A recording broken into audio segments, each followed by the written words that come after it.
एक बार फिर से स्वागत है आपका हमारे इस चैनल पे। और आज हम इस वीडियो में जो चर्चा करेंगे वो करने वाले हैं अधिगम के उद्देश्य क्या होते हैं और अधिगम जो है वो इसे कितने वर्गों में हम बांट सकते हैं। ठीक है, तो इसमें मैंने वो टॉपिक लिए हैं जिस पर जो है ऑलरेडी प्रीवियस ईयर में क्वेश्चंस बने हुए हैं। ठीक है, अगर आपने पहले जो है एग्ज़ाम दिया होगा तो आप जो है इन टॉपिक को जानते होंगे। ठीक है, तो यहाँ से क्वेश्चंस पूछे गए हैं और आगे किस तरह के क्वेश्चन पूछे जा सकते हैं वो हम इस वीडियो में डिस्कस करेंगे। तो वीडियो पसंद आए तो लाइक करना, चैनल को सब्सक्राइब नहीं किया है तो ज़रूर कर लें ताकि इस तरह की वीडियोस जब जब हम डालें आपको नोटिफिकेशन मिलता रहे। पहले की हमारी आप वीडियोस को देखना चाहते हैं तो इसी तरह की वीडियोस जो है आप हर एक टॉपिक पर देख सकते हैं।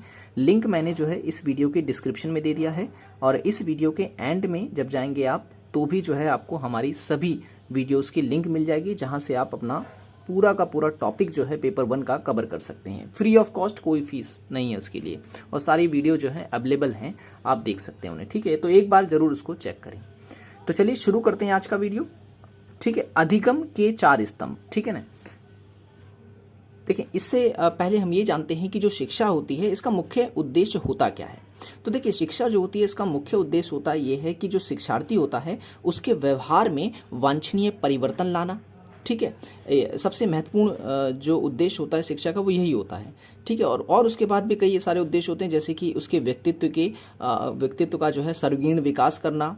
ठीक है, और उसके अंदर इस प्रकार का ज्ञान जो है डालना ताकि वो अपने भविष्य में आने वाली पीढ़ियों को जो है उसे हस्तांतरित कर सके।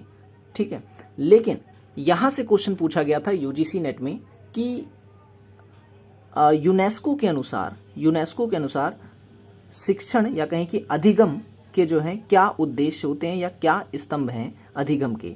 ठीक है, तो सबसे पहले आपको यूनेस्को का फुल फॉर्म याद रखना है, ये भी क्वेश्चन पूछा गया है।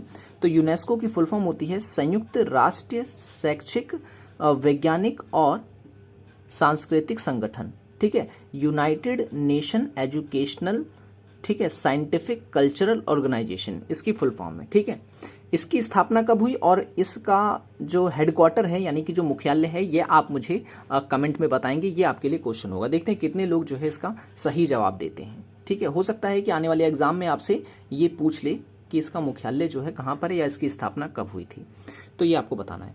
देखिए यूनेस्को के अनुसार जो अधिगम होता है उसके 4 स्तंभ होते हैं। पहला लर्न टू नो, दूसरा लर्न टू डू या लर्निंग टू डू, और तीसरा लर्निंग टू बी, और चौथा है लर्निंग टू लाइव टुगेदर। मतलब ये कि जो अधिगम होता है वो जानकारी के लिए होता है। ठीक है, कोई जानकारी हम जब सीखना चाहते हैं, जब जानना चाहते हैं किसी के बारे में तो हम जो है अधिगम की प्रक्रिया का हिस्सा बनते हैं। ठीक है, दूसरा होता है लर्निंग जो होती है वो कुछ करने के लिए होती है। ठीक है, कुछ करने के लिए होती है का मतलब ये है कि अगर कोई छात्र या कोई भी व्यक्ति जो है भविष्य में कुछ करना चाहता है तो उसे उस बारे में सबसे पहले जो है सीखना पड़ता है, तो उसके लिए वो अधिगम करता है।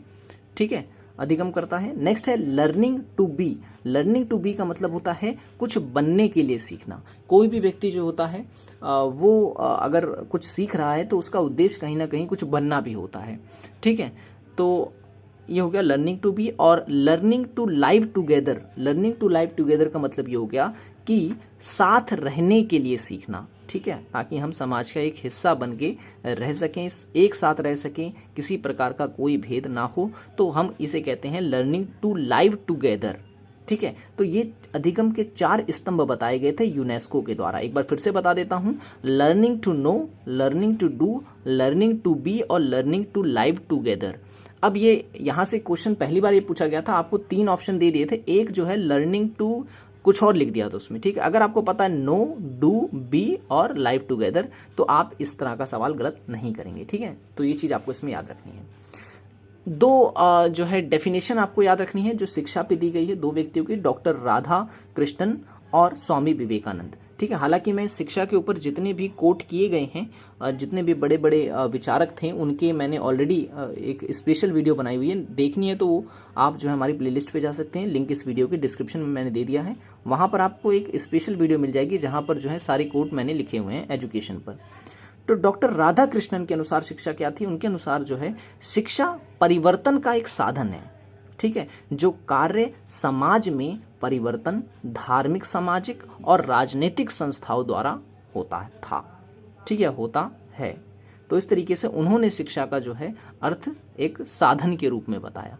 क्या वो साधन किस तरह का है? वो एक प्रकार का परिवर्तन का साधन है, ठीक है ना। तो एक बार फिर से बता देता हूँ मैं, शिक्षा परिवर्तन का एक साधन है जो कार्य समाज में परिवार, धार्मिक, सामाजिक एवं राजनीतिक संस्थाओं द्वारा होता था। स्वामी विवेकानंद क्या कहते हैं? स्वामी विवेकानंद के अनुसार जो है ज्ञान स्वयं में वर्तमान है, मनुष्य केवल उसका आविष्कार करता है, ठीक है। तो ये विचार दिया गया है स्वामी विवेकानंद के द्वारा शिक्षा पर, ठीक है। तो ये पॉइंट भी आपको इसमें याद रखना है, ठीक है। और जितने भी कोर्स में करवा रखे हैं उसको एक बार आप जरूर देखें, लिंक मैंने इस वीडियो की डिस्क्रिप्शन में दे दी है, क्लिक करके देखें। अब शिक्षा को अगर हम दो वर्गों में बांट के देखें तो औपचारिक और अनौपचारिक रूप में हम देख सकते हैं, ठीक है। अब औपचारिक शिक्षा क्या होती है, अनौपचारिक शिक्षा क्या होती है, ये आपको पता होना चाहिए। देखिए, अगर हम औपचारिक शिक्षा की बात करें तो औपचारिक शिक्षा वह शिक्षा होती है जो हम शिक्षण संस्थानों में जाकर प्राप्त करते हैं। जैसे कि आपने देखा होगा कि जो छात्र होते हैं वो अमूमन शिक्षा का मतलब जो है वही समझते हैं जो शिक्षण संस्थानों में दी जाती है, लेकिन एक अनौपचारिक शिक्षा भी होती है जिसके बारे में अभी हम चर्चा करेंगे।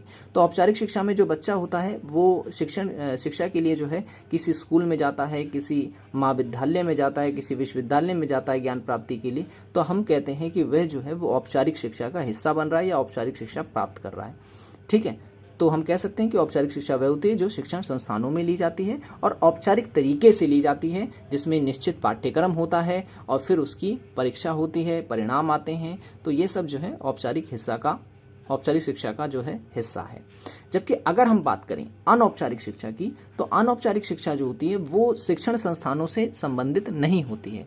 इस प्रकार की शिक्षा जो होती है वो एक बच्चा जो है वो समाज, परिवार, मित्र आदि से जो है प्राप्त करता है। आपने देखा होगा कि जो छात्र होते हैं कई सारे ऐसे कार्य करते हैं जिनके बारे में स्कूलों में नहीं सिखाया जाता है। वो सब चीज़ें जो है वो समाज से सीखता है, अपने परिवार से सीखता है, अपने मित्र से सीखता है, ठीक है ना। उदाहरण के लिए मैं बताऊं, जैसे कि बड़ों का सम्मान करना चाहिए, हालांकि अब तो स्कूलों में भी सिखाते हैं। जैसे हमें अपने बड़ों के पैर छूने चाहिए, ठीक है ना। अब ये पैर छूने वाला जो है तरीका जो है ये हमें स्कूलों में नहीं सिखाया जाता है, ठीक है। ये चीज़ जो है बच्चा जो है अपने परिवार से सीखता है, किस तरीके से दूसरों अपने से बड़ों को आदर करना है, सम्मान देना है।